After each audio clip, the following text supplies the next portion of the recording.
बिस्मिल्लाहिर्रहमानिर्रहीम। ये problem differential equation के first order and first degree chapter से है। D S upon D X plus X square is equal to X square into E to the power 3s। तो यहाँ पर हम देख रहे हैं ये ऑर्डिनरी डिफरेंशियल इक्वेशन है, फर्स्ट ऑर्डर है, फर्स्ट डिग्री का। यहाँ पर सबसे पहले तो हम देखेंगे कि वेरिएबल सेपरेट करेंगे। यहाँ पर डिपेंडेंट वेरिएबल एस है और इंडिपेंडेंट वेरिएबल एक्स है। तो इस टर्म को राइट हैंड साइड में पहुँचाएंगे। तो सबसे पहले तो आप डिफरेंशियल इक्वेशन लिख लेंगे इस तरीके से, और उसके बाद अगली स्टेप ये लिखेंगे D over D X is equal to X square को राइट हैंड साइड में ट्रांसफर इसलिए कर रहे हैं ताकि हम वेरिएबल को सेपरेट कर सकें, क्योंकि एक्स स्क्वायर इन दोनों में कॉमन मिल रहा है। एक्स स्क्वायर को हम कॉमन ले लेंगे तो ई की पावर 3s माइनस 1 ये एस का फंक्शन हो जाएगा और यहाँ पर ये एक्स का फंक्शन हो जाएगा।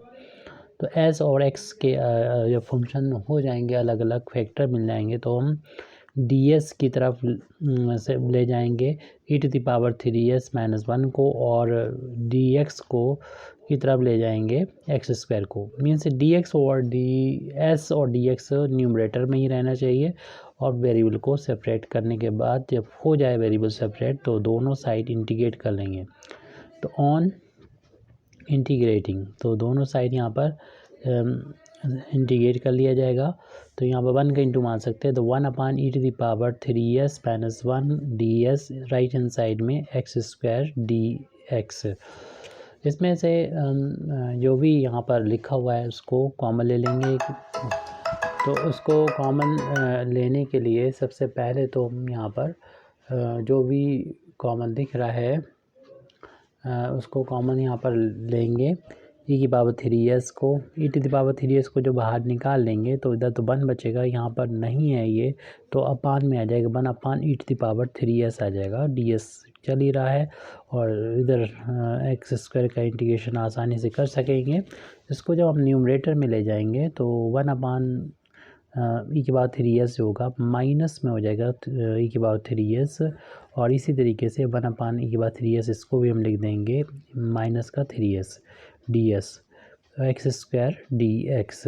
अब इसमें जो न्यूमरेटर में मौजूद है 1 माइनस ई की पावर 3s इसकी यहाँ पर पुट कर देंगे हम एक नया वेरिएबल t, इसको डिफ्रेंशिएट करेंगे तो कांस्टेंट 1 का डिफ्रेंशिएशन 0, और e की पावर डिफ्रेंशिएशन करेंगे तो e की पावर x का यानी e की पावर s का e की पावर s होता है, लेकिन चूँकि ये s नहीं था इसका दोबारा से डिफ्रेंशिएशन करेंगे तो माइनस का 3 और s का भी डिफ्रेंशिएशन ds, क्योंकि किसी के रिस्पेक्ट में नहीं कर रहे हैं हम डिफ्रेंशिएशन, और t का डिफ्रेंशिएशन dt हो जाएगा। माइनस माइनस प्लस हो जाएगा 3 times E to the power minus 3s D S is equal to D T. ये तो हमारे पास न्यूमरेटर में है ई की पावर माइनस 3s और डी एस, तो इसको तो हम यहाँ रखेंगे, 3 को राइट हैंड साइड में पहुँचा देंगे तो ई की power minus 3s into D S ये अपान में पहुँचेगा, 1 का इंटू मान लें 1 अपान 3 डी टी हो जाएगा।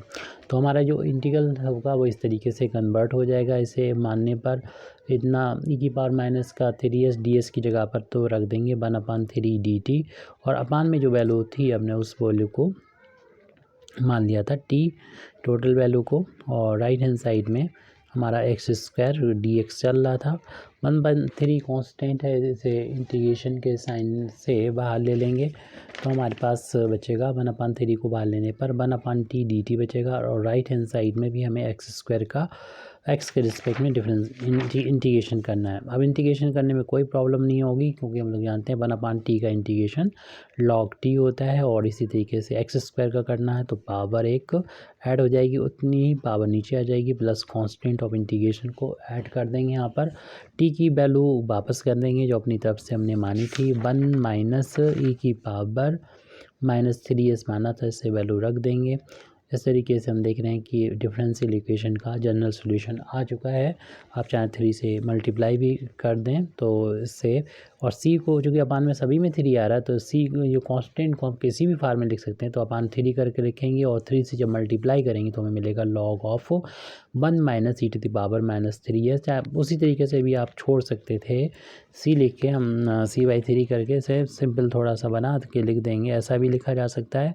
इतना भी आंसर छोड़ा जा सकता है, सी छोड़ के लेकिन यहाँ टी की वैल्यू रखना पड़ेगी, और इतना भी छोड़ सकते हैं। या फिर हम एंटी लॉग लेंगे तो लॉग हट जाएगी इस तरफ से, 1 माइनस ई की पावर माइनस का 3s, और यहाँ पर बेस नहीं लिखा होता तो ई होता है, और राइट हैंड साइड में जो ई बेस है उसकी पावर में ये पहुँच जाएगा x³ प्लस का c, ऐसे भी लिखा जा सकता है।